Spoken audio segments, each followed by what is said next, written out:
Maravilha, então, vamos começar a nossa aula de hoje. Então temos na aula de hoje assim, um cardápio bastante variado, né? Temos que ver o emprego dos tempos e modos verbais, temos que ver vozes verbais, emprego do pronome e uso dos porquês, certo? Então vamos lá. Vamos começar então vendo a questão do emprego do tempo e dos modos verbais. Antes da gente entrar especificamente nesse assunto, preciso fazer umas considerações com vocês a respeito do verbo, né? Vocês sabem que o verbo é uma palavra que indica basicamente ação, né? Ele pode indicar estado, ele pode indicar fenômeno da natureza, mas basicamente ele é uma palavra que indica ação. Então, por esse fato dele indicar uma ação, conforme nós já vimos na aula passada lá na formação de palavras, vocês devem ter se dado conta de que a estrutura do verbo vai ser diferente da estrutura do substantivo, não é verdade? O substantivo nomeava coisas e as coisas têm gênero, não é? Elas são masculinas ou femininas. As coisas têm número, singular e plural. As coisas têm grau, elas são aumentativas, diminutivas ou estão no grau normal. Então as desinências do substantivo, não sei se vocês se lembram, elas serviam para indicar o gênero, o número e o grau daquele substantivo. Agora o verbo, ele é uma palavra que tem uma natureza diferente. Verbo não é ser, verbo não é coisa, verbo é ação. E as ações, elas não têm gênero, não têm ações masculinas e femininas. Não é verdade? Certo? As ações não têm grau aumentativas ou diminutivas. A gente até tem verbos diminutivos, não é verdade? Por exemplo, chuviscar é o diminutivo de chover. Bebericar é o diminutivo de beber. Não é? Cantarolar é o diminutivo de cantar. Mas isso não é uma regra que eu possa aplicar a todos os verbos. Não é verdade? Então, o que eu quero dizer para vocês? Que verbos e substantivos são palavras de naturezas diferentes. O verbo indica ação, o substantivo nomeia. Tá? E por isso eles vão ter uma estrutura diferente para indicar aspectos gramaticais específicos de cada um deles. Ok? Certo? Então, como o verbo é ação, as ações são praticadas por alguém e elas duram um determinado intervalo de tempo, não é verdade? Então as desinências verbais, elas vão indicar o quê? A pessoa que praticou essa ação, não é? O tempo em que essa ação foi praticada e o modo em que ela foi praticada, ok? Por isso que a gente costuma, não é? Classificar, não é? Os modos, a gente tem 3 modos verbais. O modo indicativo, não é? O modo subjuntivo, vamos colocar aqui o modo subjuntivo. Nós temos também o modo imperativo. E eu posso acrescentar também aqui as formas nominais, que não são um modo verbal, né? Mas são formas do verbo que existem também, tá? Então os verbos são, não é? Os modos verbais são indicativo, subjuntivo, imperativo e eu ainda tenho aqui as formas nominais, certo?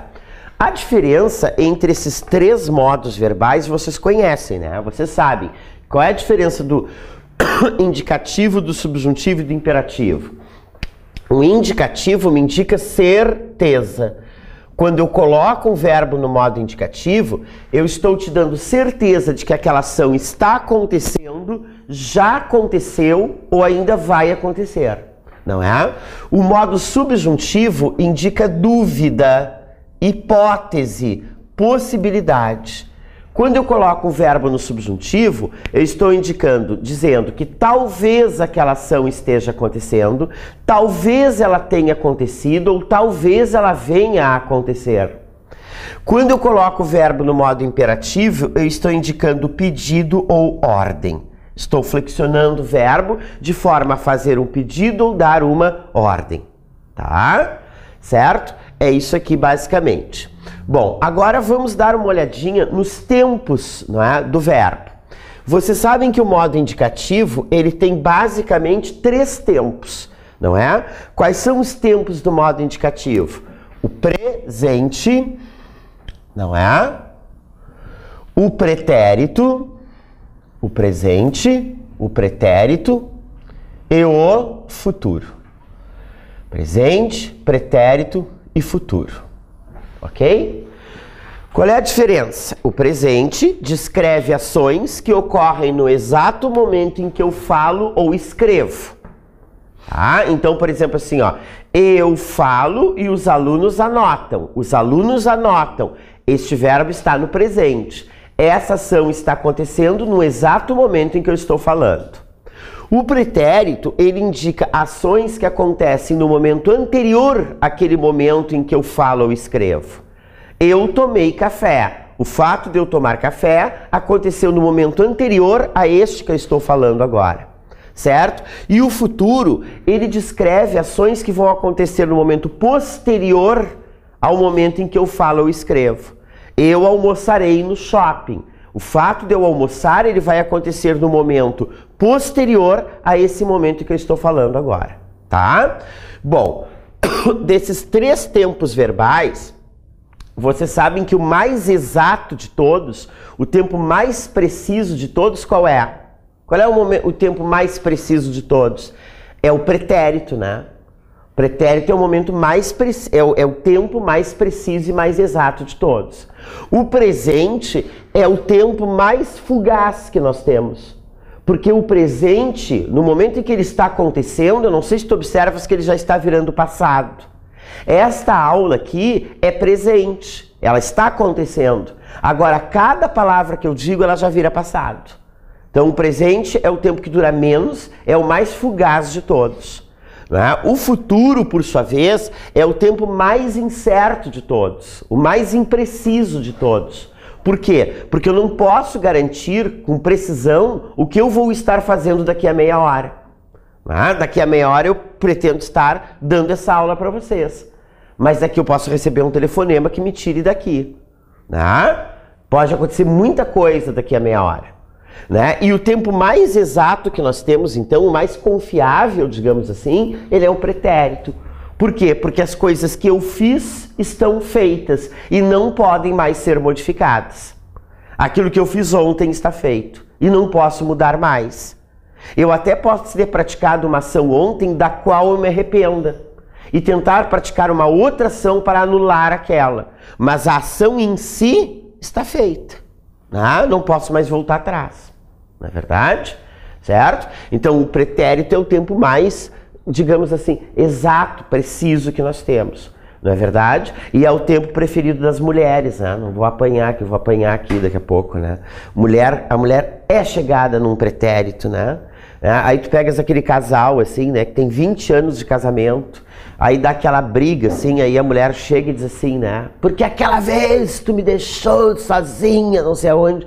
Aquela vez faz 18 anos, né? 22 anos, o cara nem se lembra mais, né? Ó, tá aí, ó, viu? Tá confirmando, né? Tá, tô brincando, gurias. Mas, né, as mulheres gostam, né? O baú de lembranças da mulher é uma coisa muito... Né? Tem muita coisa guardada ali dentro, né? Bom, vamos adiante. Quantos presentes nós temos, hein? Quantos presentes nós temos? Nós temos um presente só. Agora, quantos pretéritos nós temos no indicativo? Nós temos 3, né? Nós temos o quê? O pretérito perfeito. Depois nós temos o pretérito imperfeito. E depois nós temos o pretérito mais que perfeito. Pretérito perfeito, imperfeito e mais que perfeito. Outra coisa que eu quero pedir que eu quero colocar para vocês assim, ó. Neste concurso, ele é muito claro lá no programa, lá no edital. Eles não vão pedir para vocês a flexão do verbo, a formação do verbo.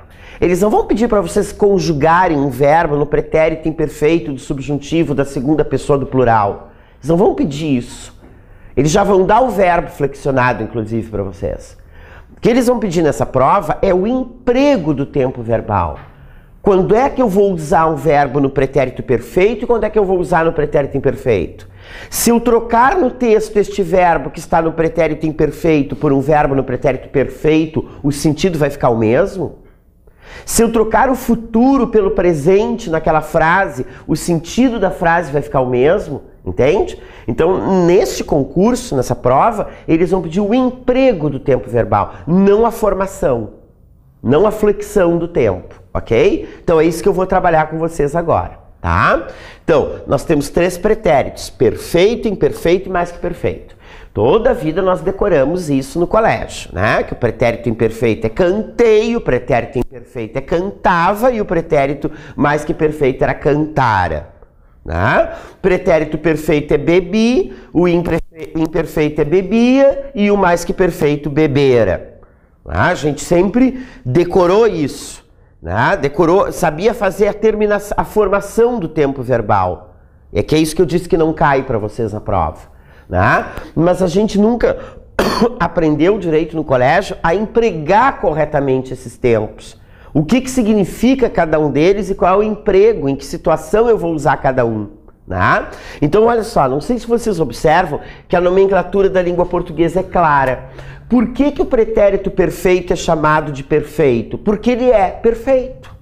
E ele é perfeito por quê? Porque ele indica uma ação que aconteceu no passado e que foi concluída no passado. Né? Ela não continuou depois, né? Ela não acontecia com certa frequência no passado. Não, ela aconteceu no passado e ela acabou no passado.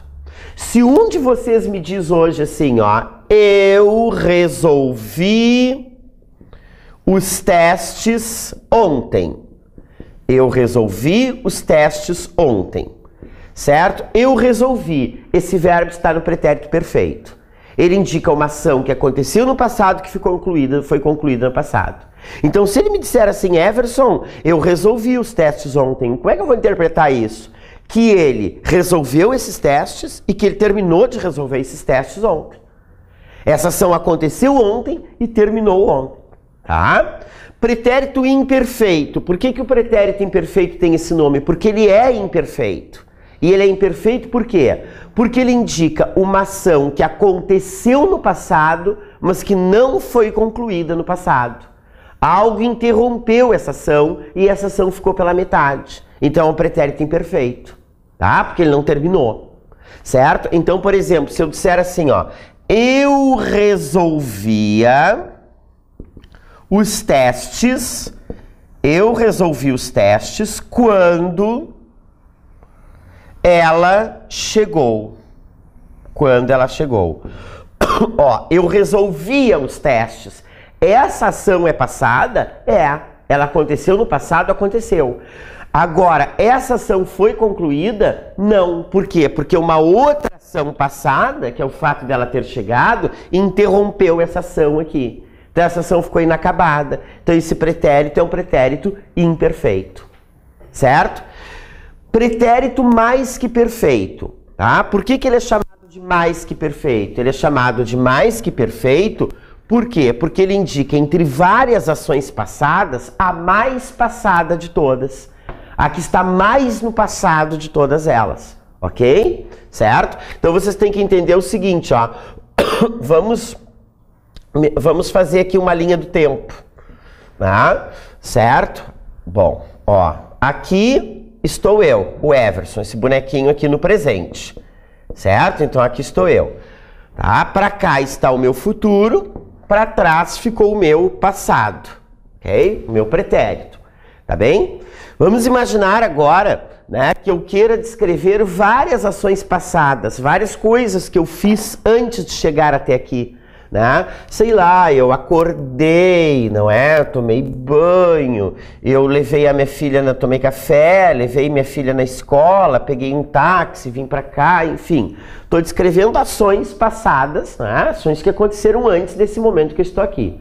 Tá? Então vamos imaginar que eu tenho aqui uma ação A, uma ação B, uma ação C e uma ação D.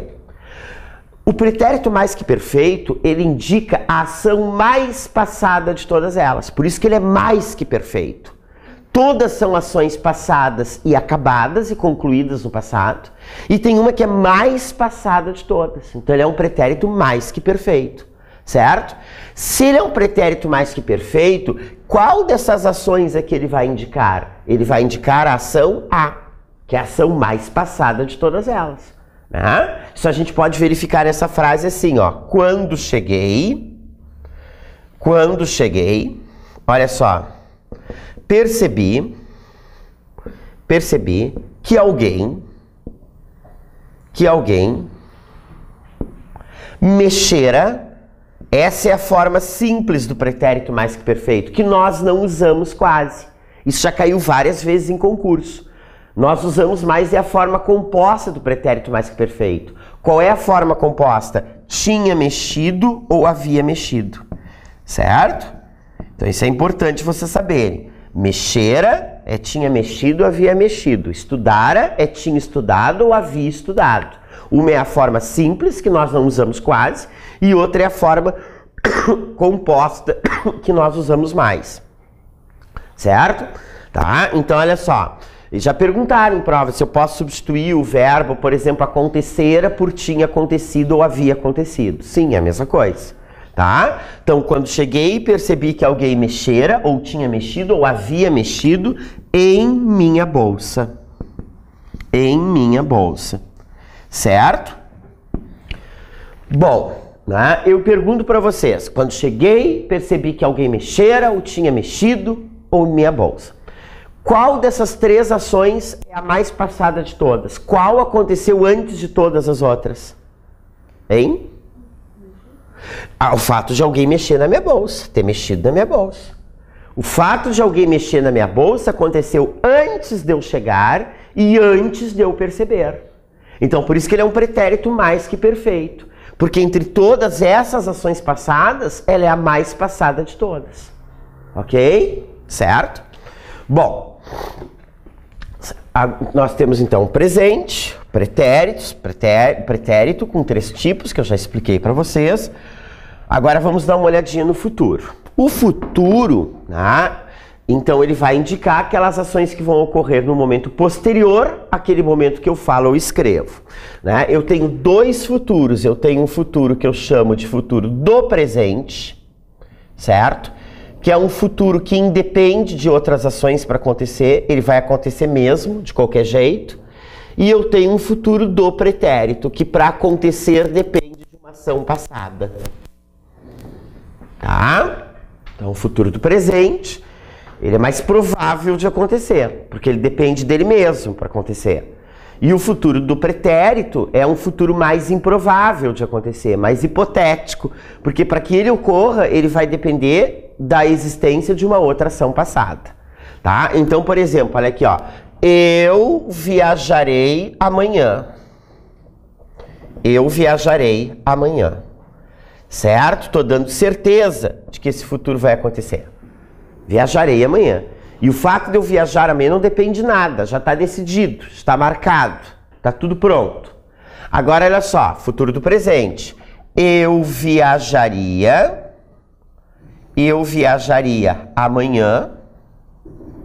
amanhã, se não tivesse que trabalhar. Eu viajaria amanhã se não tivesse que trabalhar. Certo? Esse é futuro do pretérito. Por que ele é um futuro do pretérito? Porque para que ele ocorra, ele depende dessa outra ação passada aqui, porque tivesse é pretérito imperfeito do subjuntivo. Então ele é um futuro do pretérito, porque para acontecer vai depender da ocorrência dessa outra ação. Tá bem? Certo? Bom, o modo subjuntivo, todo ele me indica hipótese, né? Possibilidade. Então, no futuro do subjuntivo, eu terei três tempos, não é isso? Quais são esses tempos? O presente do subjuntivo, certo? Que a gente faz com auxílio da palavra que eu cante, que tu cantes, que ele cante, ok? Nós temos o pretérito imperfeito do subjuntivo, pretérito imperfeito do subjuntivo, que nós formamos com auxílio da palavra se eu cantasse, se tu cantasse, se ele cantasse. E nós temos o futuro do subjuntivo, que nós formamos com auxílio da palavra quando eu cantar, quando tu cantares, quando ele cantar. Tá? Então aqui nós temos os três tempos subjuntivos, Todos eles me indicando hipótese, possibilidade, dúvida, incerteza, tá bem? O modo imperativo, nós temos dois imperativos, né? Nós temos o imperativo afirmativo, quando nós damos uma ordem de forma afirmativa, tá? E nós temos o imperativo negativo, quando damos essa ordem de forma negativa. Agora, as formas nominais do verbo. Quais são as formas nominais do verbo? Nós temos o infinitivo, existe o infinitivo pessoal e o infinitivo impessoal, né? Nós temos o gerúndio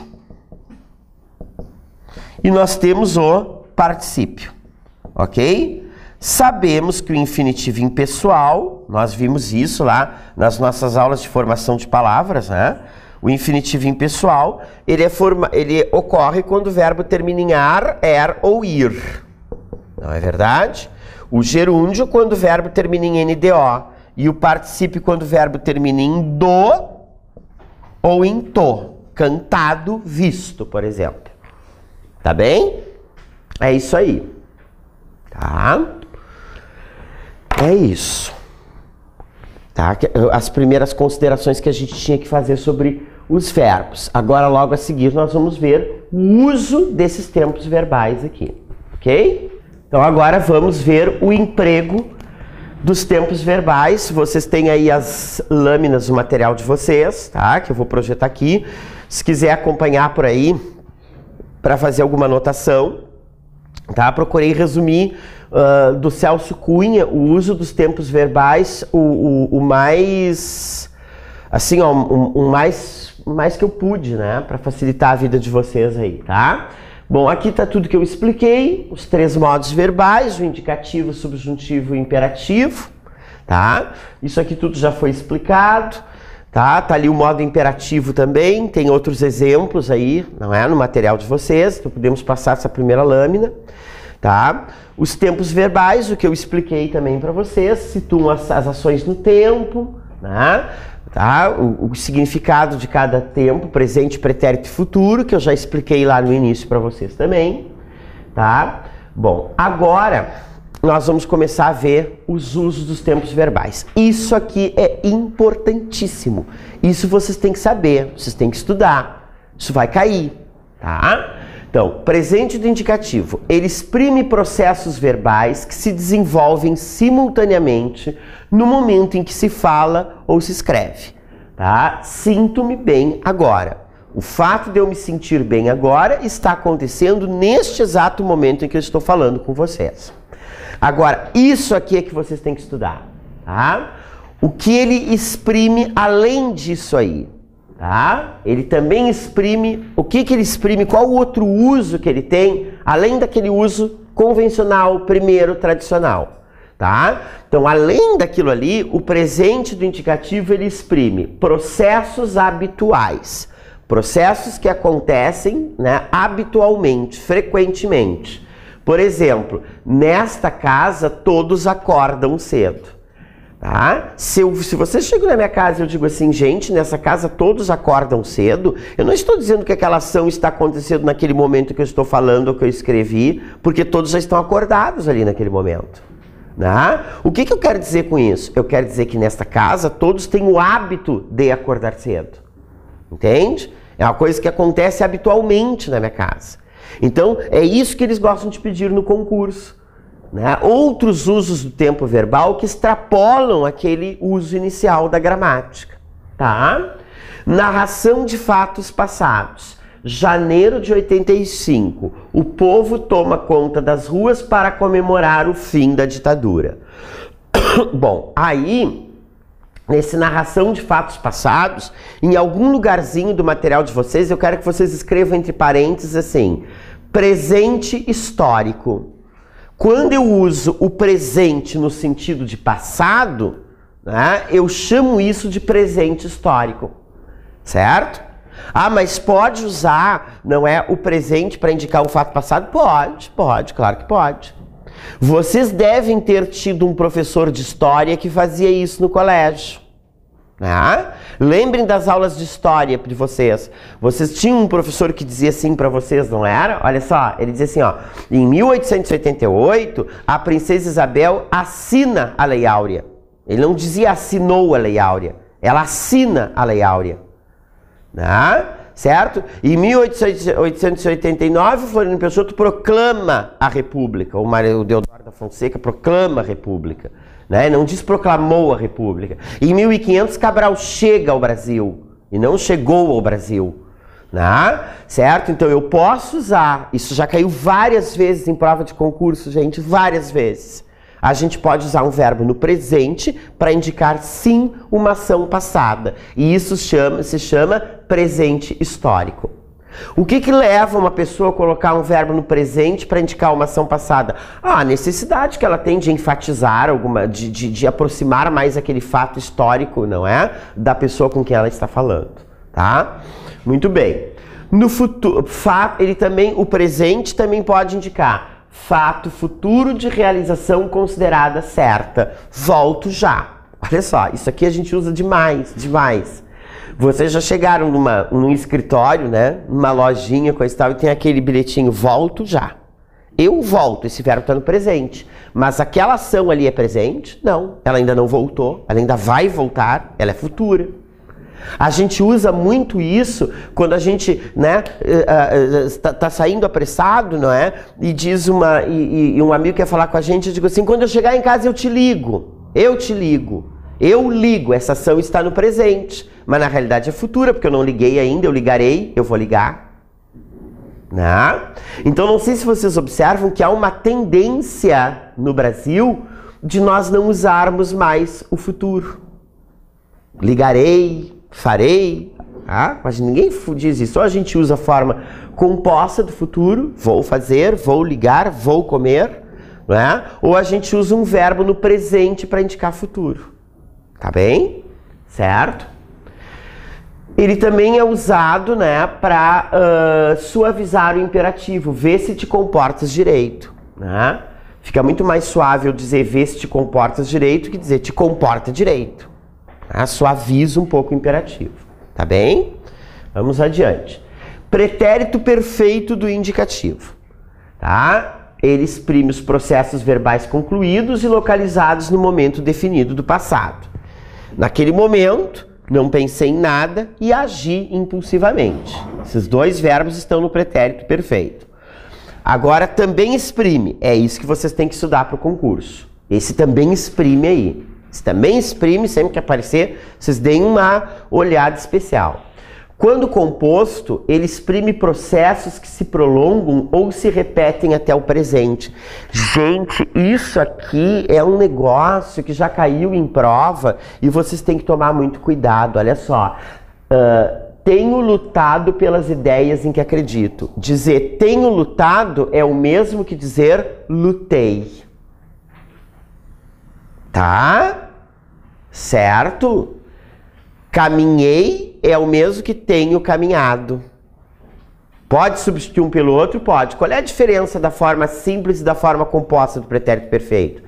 A forma simples, né? Caminhei ontem, por exemplo, esse caminhei, ele indica uma ação concluída no passado. Agora, se eu disser tenho caminhado ultimamente, né? Essa ação é passada? É, mas ela está se prolongando até o presente. Tá bem? Se prolonga um pouco até o presente. Mas é passada, é uma ação passada. Tá? Os gramáticos dizem que dá para substituir um pelo outro. Né? Agora, se eles colocarem isso numa questão, eles sempre vão colocar isso adendo. Substituindo, mas aí dando a ideia de que a ação se prolonga um pouco até o presente. Fala. Se tiver uma questão dizendo que substituindo não tem sentido, estaria errado? Eles não podem fazer isso. Eles têm que botar, é isso que eu estava te dizendo, eles têm que botar mantém o sentido, não é? Mas dando a ideia de que a ação tem uma certa duração. Eles não podem botar sim, senão a gente anula, tá? Porque o sentido é de passado mas não é bem passado, é um passado um pouquinho diferente, tá? Vamos adiante. Pretérito imperfeito, ele transmite uma ideia de continuidade, de processo não concluído, e indica o que no passado era contínuo e frequente. Todos os dias fazia ginástica, tá? Certo? Aí a gente tem o também exprime, né? Esse também exprime aí que é importante vocês olharem. Ele também exprime processo que estava em andamento quando da ocorrência de outro, tá? O dia clareava quando chegamos à cidade. Então olha aqui, ó, esse processo de clarear, ele estava em ocorrência, né? Com outro, né? Que é o fato de a gente chegar à cidade. Coloquialmente, ele é usado no lugar do futuro do pretérito para denotar cortesia. Queria pedir-te um favor. Na realidade, não é queria, né? A gente teria que usar quereria pedir-te um favor. É como se eu dissesse assim, esse exemplo aqui ficou até meio gozado para vocês, mas o melhor seria eu te dizer assim, ó. Eu te digo assim, tu podias me trazer um cafezinho? Ó, tu podias, tá no pretérito imperfeito. Mas na realidade não é tu podias que eu tinha que dizer, né? É tu poderias me trazer um cafezinho. Então a gente usa o pretérito imperfeito coloquialmente no lugar do futuro do pretérito. Para indicar cortesia, né? Porque é muito mais brando eu dizer para ele assim, né? Me traz um cafezinho do que podias ou poderias me trazer um cafezinho. Tá? Mas a forma culta seria poderias, no futuro do pretérito. Tá? Vamos adiante. Pretérito mais que perfeito. Exprime processo que ocorreu antes de outro processo passado, que eu expliquei ali com o bonequinho para vocês. Quando abri a porta, percebi que alguém invadira, ou tinha invadido, ou havia invadido a sala, e remexera, ou tinha remexido, ou havia remexido em tudo.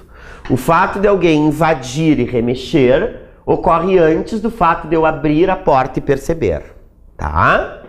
Observação, o uso da forma composta é mais comum, né? É aquilo que eu falei para vocês. Tinha remexido ou havia remexido é mais comum do que remexera, tá? Dificuldade no uso do mais que perfeito, em seu lugar. Em seu lugar, a gente usa, não é? O pretérito imperfeito, tá? O pretérito perfeito, perdão, no lugar do mais que perfeito. Quer ver? Eu pensava em ir para casa, pois no ano anterior tive aula e não pude ir. A gente coloca esse tive no pretérito perfeito quando a forma correta servia tivera. Tá? Certo? Isso não acho tão importante assim para a prova. Futuro do presente. Ele exprime processos certos ou improváveis que ainda não se realizaram no momento em que se fala ou que se escreve. Viajarei nas próximas férias. Tá? Tô dando certeza, essa minha viagem não depende de nada para acontecer. Tá? Também exprime suavização do imperativo. Honrarás pai e mãe. Tá? Honrarás pai e mãe. Os gramáticos entendem que isso aqui é uma suavização do imperativo. Tá? Ele exprime também dúvida ou incerteza em relação aos fatos do momento do presente. Esta cidade terá 200 mil habitantes. Tô na passeata aí, né? Sei lá, contra tudo aí, né? Tô na passeata. Eu digo, bah, né? Essa passeata aqui, né? Terá umas 20 mil pessoas. Né? Por quê? Porque eu tenho dúvida em relação àquele fato do presente. Então o futuro ele expressa isso também. E possibilidade de realização de processos que julgamos prováveis quando se relaciona ao futuro do subjuntivo. Aí tem uma expressão de condição. Se me oferecerem o cargo, aceitarei. Tá? Ó, quando me oferecerem, esse verbo está no futuro do subjuntivo. Com o futuro do subjuntivo eu uso o futuro do presente. Tá? Daqui a pouquinho eu já vou mostrar isso melhor para vocês no quadro. Presente do subjuntivo. Ele exprime processos que se desenvolvem no momento da fala ou da escrita. Pena que a vida seja tão difícil para muitos. Só um pouquinho aqui.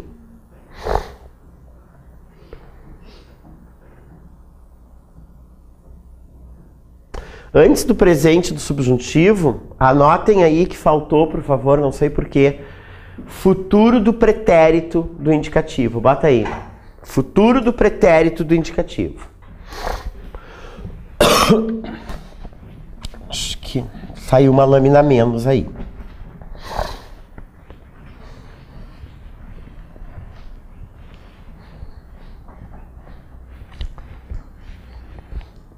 Certo? Bota aí, exprime ações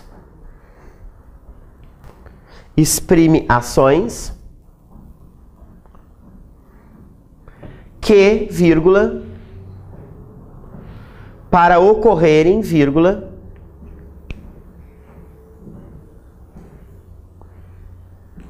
dependem de outra ação passada.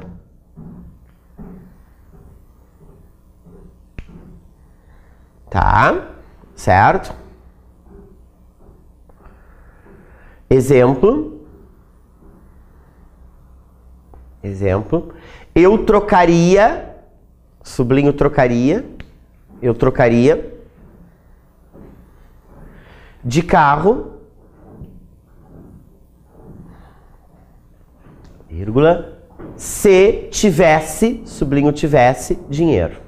Tá?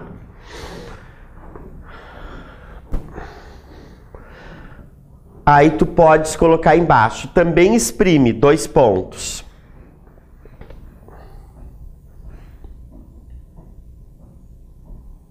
Tá? Dúvida, aqui tá aqui no quadro, dúvida ou incerteza em relação a um acontecimento passado.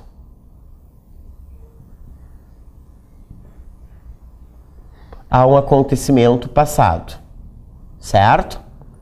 Aí a gente coloca assim, ó, ela teria 18 anos quando casou pela primeira vez. Tá? Então ela teria 18 anos quando casou pela primeira vez. Eu tenho uma dúvida, né, em relação a esse fato passado. Tá? Letra B, tá? Pode ser usado para suavizar o imperativo.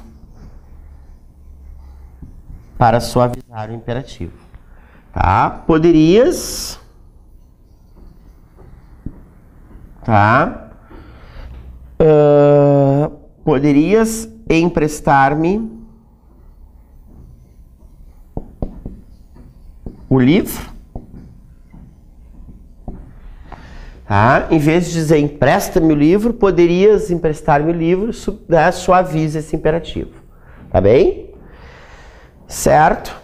O presente do subjuntivo ali, ele exprime processos que se desenvolvem no momento da fala ou da escrita. Tá? Isso eu já expliquei para vocês. Tá? Ele também pode exprimir fatos que não realizados no momento em que se fala ou escreve. Se escreve, é possível que ela compareça amanhã às aulas. O pretérito imperfeito do subjuntivo exprime processos de limites imprecisos, anteriores ao momento em que se fala ou que se escreve. Chovesse ou não, eu corria todas as manhãs, eu já expliquei para vocês. Futuro do subjuntivo indica possibilidades ainda não realizadas no momento em que se fala ou se escreve. Quando puder, irei visitá-la. Tá? Bom, agora vamos trabalhar um pouquinho na questão das formas nominais do verbo, tá? Que eu não expliquei naquela ocasião ali para vocês, tá? Bom, as formas nominais de verbo, infinitivo, gerúndio ou particípio, por que eles têm esse nome de formas nominais? Porque quando um verbo está numa forma nominal, ele pode atuar tanto como verbo como como nome, como substantivo ou como adjetivo. Não é verdade?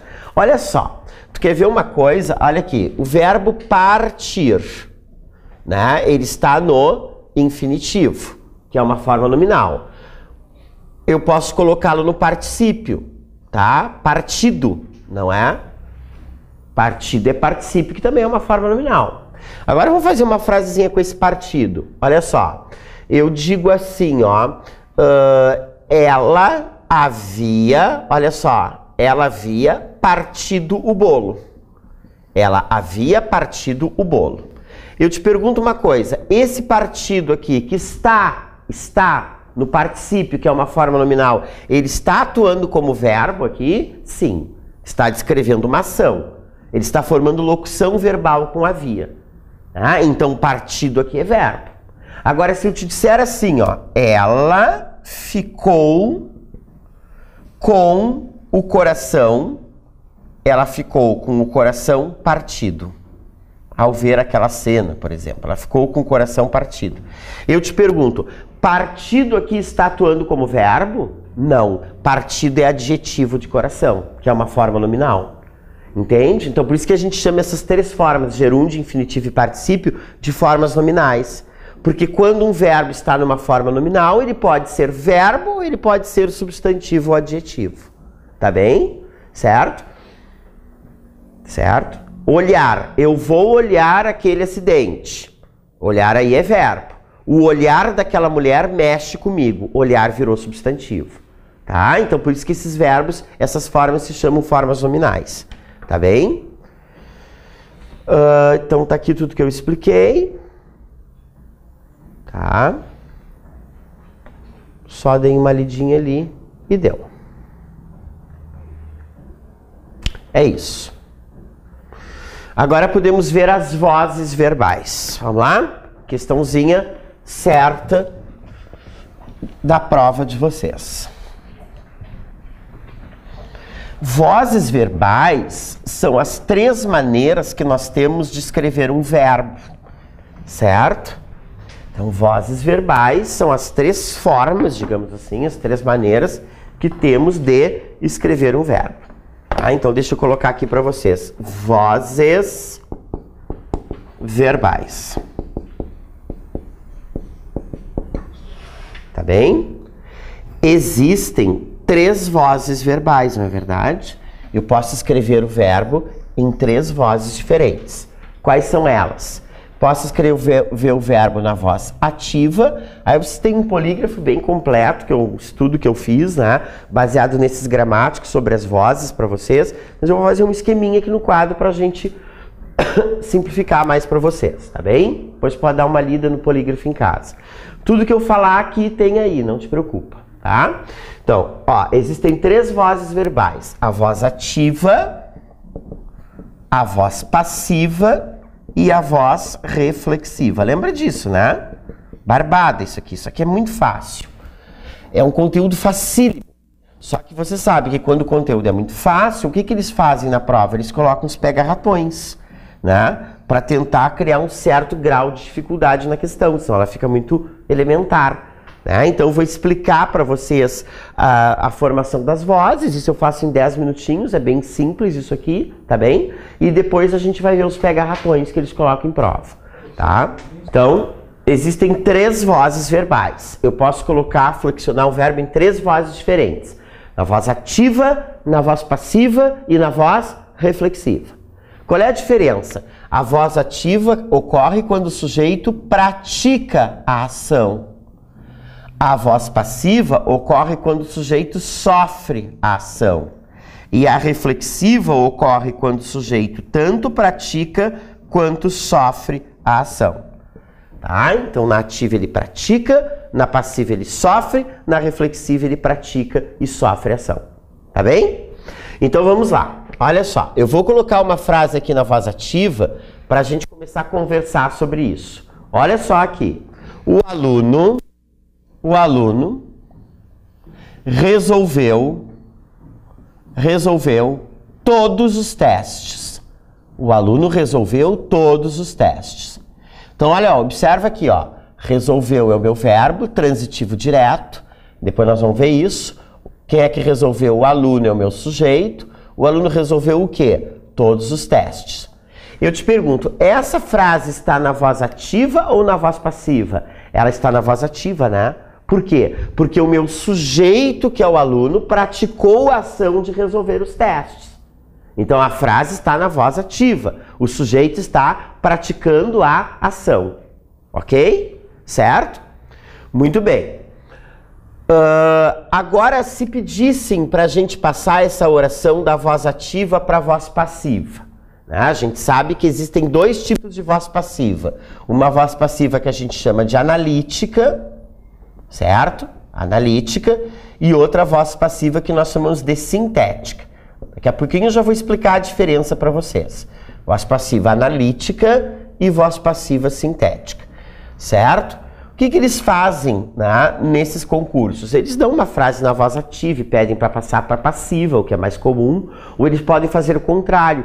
Eles podem dar a frase na voz passiva e pedirem para vocês passarem na ativa, tá bem? Certo? Então olha aqui a frase está na voz ativa, por quê? Porque o sujeito, que é o aluno, praticou a ação de resolver os testes, tá? Se eles me pedissem para passar essa frase da voz ativa para a voz passiva analítica, o que eu tenho que fazer primeiro? Isso é importantíssimo. Para que eu possa passar uma oração da voz ativa para a voz passiva, esta oração tem que ter objeto direto. Ela precisa ter objeto direto. Se eu tivesse qualquer outro tipo de complemento aqui que não fosse o objeto direto, certo? Eu não poderia passar essa oração para a voz passiva, certo? O aluno desconfiou do professor. Do professor é objeto indireto, eu não posso passar essa frase para a voz passiva. O aluno parece cansado. Parece é verbo de ligação, cansado é um predicativo do sujeito. Eu não posso passar essa oração para a voz passiva. Para que eu possa passá-la para a voz passiva, repito, ela tem que ter objeto direto. Por que eu insisto nesse ponto com vocês? Porque muitas questões da prova, às vezes, são assim, ó. Quer ver um negócio? Olha só. Eles colocam assim, entre as alternativas abaixo, assinale a única que não pode ser apassivada. Que não pode ser apassivada. Tu tens que ver qual é a única oração que não tem objeto direto. Essa não pode ser apassivada. Tá? Então, essa oração tem objeto direto. Ela está na voz ativa. Eu quero passá-la para a voz passiva analítica. A voz passiva analítica ela é feita como? Com o verbo ser, por isso que eu insisti no verbo, ser com vocês, no mesmo tempo em que está esse aqui, e o verbo principal tem que ir para o particípio. Tá bem? É assim que se passa uma oração da voz ativa para a voz passiva analítica. Então a gente faz esse cruzamento. Ó, o objeto direto vem para cá, passa a ser o sujeito vai para o lado de lá, vai passar a ser agente da passiva, e eu tenho que acrescentar verbo ser mais particípio aqui. Então olha só, ó, todos os testes. Agora eu tenho que colocar o verbo ser no pretérito perfeito. Eu resolvi, tu resolveste, ele resolveu, tá no pretérito perfeito. Como é que fica o verbo ser no pretérito perfeito aqui? Eu fui, tu foste, ele foi, nós somos, vós fostes, eles foram. Então todos os testes foram. Esse aqui vai para o particípio, resolvidos pelo aluno. Todos os testes foram resolvidos pelo aluno. Tá? Então aqui, foram resolvidos, eu tenho uma locução verbal de verbo ser mais particípio. Quem é que foi resolvido? Todos os testes. É o meu sujeito passivo agora, porque esse sujeito não está praticando ação nenhuma, ele está sofrendo ação, né, de ser resolvido. E pelo aluno virou aqui o meu agente da passiva. O meu agente da passiva. Tá? Então essa frase agora está na voz passiva, analítica. E ela tem verbo ser mais particípio. Pessoal, um negócio importantíssimo é o seguinte. Esse verbo ser aqui, ele precisa estar obrigatoriamente no mesmo tempo do verbo da oração principal. Se fosse assim, ó, o aluno resolvia todos os testes, eu colocaria todos os testes, eram resolvidos pelo aluno. O aluno resolverá todos os testes serão resolvidos pelo aluno. O aluno resolve todos os testes são resolvidos pelo aluno. Então, esse verbo ser, isso é importantíssimo. Ele tem que estar no mesmo tempo do verbo da oração anterior. Tá bem? Por isso que eu insisti tanto com vocês, né, na conjugação do verbo ser. Porque a gente vai precisar para isso aqui. Tá? Voz passiva sintética. A voz passiva sintética, o que ela é? Ela é uma voz passiva abreviada. Abreviada. Abreviada por quê? Porque ela não vai ter o verbo ser nem o agente da passiva. A palavra sintética quer dizer isso, vem de síntese. Sintética, síntese, de abreviação. Então eu vou ficar com uma frase menor, uma frase mais curta, mais abreviada. Como é que a gente faz para passar o verbo da voz passiva analítica para a passiva sintética? Tira-se o verbo ser, Coloca-se esse resolvidos aqui no mesmo tempo, né, e na mesma pessoa do verbo ser, e se acrescenta a partícula se. Eu fui, tu foste, ele foi, nós somos, vós fostes, eles foram. Vamos botar o resolvidos no mesmo tempo. Eu resolvi, tu resolveste, ele resolveu. Eu resolvi, tu resolveste, ele resolveu. Nós resolvemos, vós resolvestes, eles resolveram. Olha aqui, ó. Foram, resolveram. O resolveram está no mesmo tempo do foram. Ó, como os tempos combinam. Bota o verbo ser, a partícula se, resolveram-se todos os testes. O que é que se resolveram? Todos os testes. Isso aqui é o meu sujeito passivo.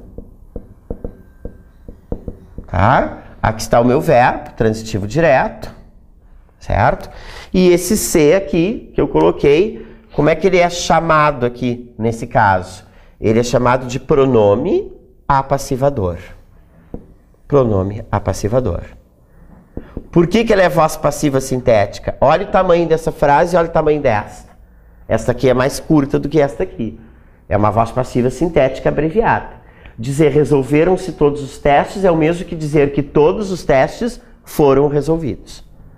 Por isso que a gente observa que, segundo a norma culta, essas placas que a gente vê por aí, elas estão erradas, né? Conserta-se bicicletas, consertam-se bicicletas. Bicicletas são consertadas. Né? Aluga-se salas, está errado. Alugam-se salas, salas são alugadas. Por quê? Porque o verbo, ele tem que concordar com o seu sujeito, e o sujeito está aqui, no plural. Se o sujeito está no plural, o verbo vai para o plural também. Ok? Voz reflexiva. Na voz reflexiva, o sujeito pratica e sofre ação ao mesmo tempo. Tá? O aluno retirou-se da sala. Quem é que se retirou da sala? O aluno. Ele retirou quem da sala? Ele mesmo. Não, né? Então, voz reflexiva. O sujeito está praticando e sofrendo ação. Olha só, não sei se tu observas que tanto a voz passiva sintética quanto a reflexiva tem partícula C, com funções diferentes, né? Aqui ele é pronome apassivador. Aqui, quando ele está na voz reflexiva, ele vai ser pronome reflexivo. Qual é a diferença do C, pronome apassivador, para o C, pronome reflexivo? Quando o C é pronome reflexivo, ele pode ser substituído por ele mesmo, ou a si mesmo. O aluno retirou ele mesmo da sala. Tá bem? Certo? É isso. Eu disse que era simples, eu disse que era rápido, que era fácil. Né? Agora, por ser um conteúdo muito simples, o que que eles vão fazer? Eles vão colocar pega-ratão aí. Alguns pega-ratões, certo? E aí a gente vai ter que estar preparado para isso, tá bem? Então agora eu quero que vocês coloquem observações aí. Bota aí, observações. 4 observações sobre vozes verbais. Vou pedir para vocês escreverem, para vocês acordarem aí, porque tá brabo hoje. Vamos lá. Observações. Os pega-ratões que eles colocam são essas observações, vão estar entre essas observações que eu vou dar para vocês agora, ok? Tá? Então vamos lá, vamos à primeira.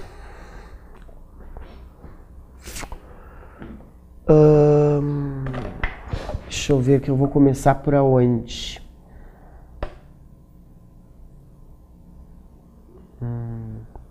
Quando a oração estiver na voz ativa. Quando a oração estiver na voz ativa. E possuir mais de um verbo.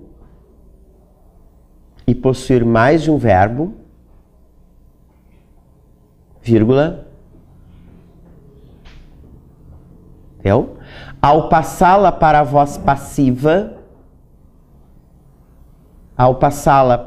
passiva, vírgula, repetem-se todos eles,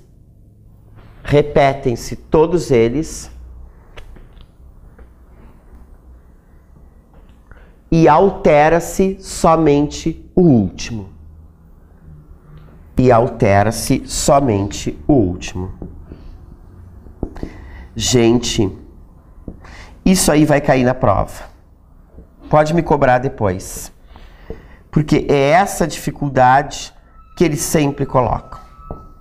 Tá? Não tem prova de concurso que não tenha uma questão de vozes verbais com essa armadilha que eu acabei de dizer para vocês aí. Tá? Quando a oração estiver na voz ativa e possuir mais de um verbo, passá-la para a voz passiva, repetem-se todos eles e altera-se somente o último. Presta atenção nessa frasezinha aqui. A música começou a acalmar os ânimos. Eu tenho aqui uma locução verbal, 2 verbos aqui. Né? Quem é que começou a acalmar a música? É o meu sujeito. Ativo, né? Porque ele está praticando a ação de começar a acalmar. Começou a acalmar o quê? Os ânimos, objeto direto. Essa frase está na voz ativa. Sujeito está praticando essa ação aqui. Ela pode ser apassivada? Pode. Por que ela pode? Porque ela tem objeto direto. Então ela pode ser apassivada. Ok? Gente, o que os colegas de vocês, os concorrentes de vocês desavisados lá na hora do concurso vão fazer? Como é que eles vão passar essa frase para a voz passiva? Eles vão ler isso aqui. A música começou a acalmar os ânimos, eles vão passar assim, ó. Os ânimos foram acalmados pela música. E tá errado. Porque quantos verbos eu tenho aqui? 2. E eu não posso sumir com esse começou da frase. Eu não posso dizer os ânimos foram acalmados pela música. E cadê o começou? Não posso sumir com esse começou daqui. Então por isso que eu digo, quando eu tenho mais de um verbo, eu vou repetir todos eles e vou alterar somente o último. Então como é que eu vou fazer isso aqui? Ó, vou passar os ânimos pro lado de cá. Os ânimos. Ó, diz que eu tenho que alterar só o último, né? Então vou repetir o começou aqui. Só que o sujeito agora ficou no plural, então eu tenho que ajustar a concordância do verbo. Então os ânimos comer, me ajudem. Começaram, muito bem. Agora eu tenho que colocar o verbo ser no mesmo tempo desse verbo aqui, desse último aqui. Acalmar está no infinitivo, o ser vai para o infinitivo. Os ânimos começaram a ser, ó, ao mesmo tempo, a ser. Agora esse aqui vai para o particípio, acalmados pela música. Os ânimos começaram a ser acalmados pela música. Começaram a ser acalmados, virou uma locução verbal, com 3 verbos agora.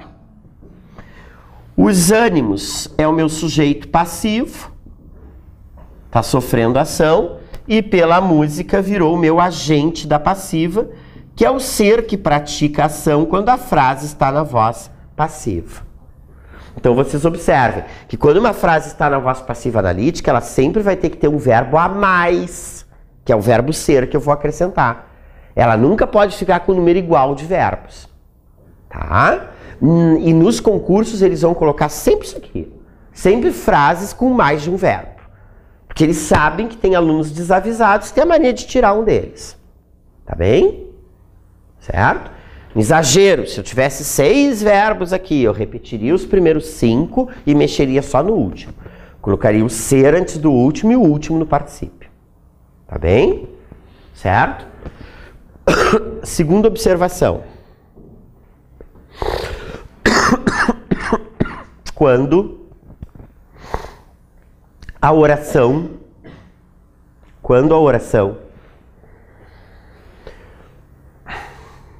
não tiver agente da passiva, vírgula, quando a oração não tiver agente da passiva, vírgula,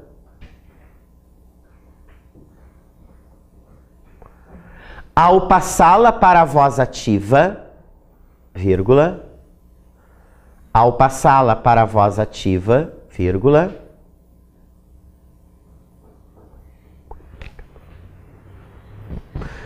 passá-la para a voz ativa, vírgula, indetermina-se o sujeito,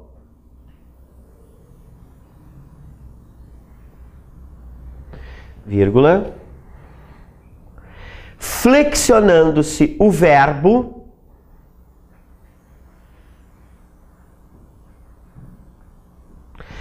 na terceira pessoa do plural. Na terceira pessoa do plural. No eles, né?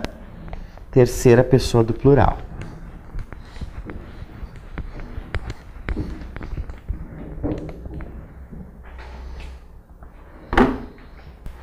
Deu?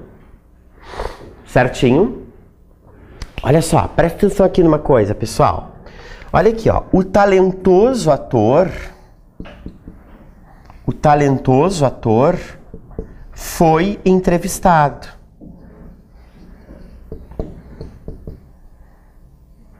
Certo? O talentoso ator foi entrevistado. Me ajudem aqui, pessoal. Olha só. Olha aqui. Foi entrevistado é minha locução verbal, né? Quem é que foi entrevistado? O talentoso ator. Né? Essa frase está na voz ativa ou na voz passiva, hein, pessoal? Hã? Passiva, né? Se ela tem verbo ser mais particípio, né, ela está na voz passiva. Esse sujeito aqui é passivo. É só uma questão de interpretação, né? Esse talentoso ator, ele não praticou a ação de entrevistar. Ele sofreu a ação de ser entrevistado. Tá? Então me ajudem agora. Olha aqui, ó, acorda, me ajuda aqui um pouquinho. Olha aqui. A frase está na voz passiva, vocês me disseram isso. Ela tem sujeito passivo, ela tem verbo ser mais particípio. O que que está faltando aqui, gente? O que que ela não tem aqui? O que que ela não tem? O agente da passiva. Né? Não diz aqui o ator foi entrevistado pelos repórteres, pelos jornalistas. Não tem o agente da passiva aqui. Muito bem. Agora raciocina comigo aqui. Eu vou passar a oração para a voz ativa agora. Ela não tem agente da passiva. Se ela não tem agente da passiva, ela não vai ter o quê? Na voz ativa. O que ela não vai ter? Sujeito. Eu não vou ter que passar o que passar para o lado de lá como sujeito. Não tenho. E aí o que eu vou fazer então? Eu vou indeterminar esse sujeito. Qual é a forma mais simples de indeterminar o sujeito? Colocar o verbo no eles, terceira pessoa do plural, comeram, fizeram, cantaram. Tá? Então olha só, né? Eu vou tirar o verbo ser, vou colocar o entrevistado no mesmo tempo do ser, na terceira pessoa, e mais a partícula ser. Eu fui, tu foste, ele foi, nós somos, vós foste, eles foram. Eu entrevistei, tu entrevistaste, ele entrevistou, nós entrevistamos, vós entrevistaste, eles entrevistaram. Nem vou botar ser nada, né? Porque aí vai ficar na voz passiva sintética. Na voz ativa é só entrevistaram o talentoso ator. Indeterminei o sujeito.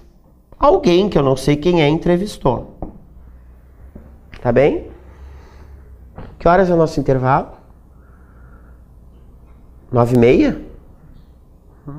Então vamos interromper aqui. Eu deixo as duas observações para depois do intervalo.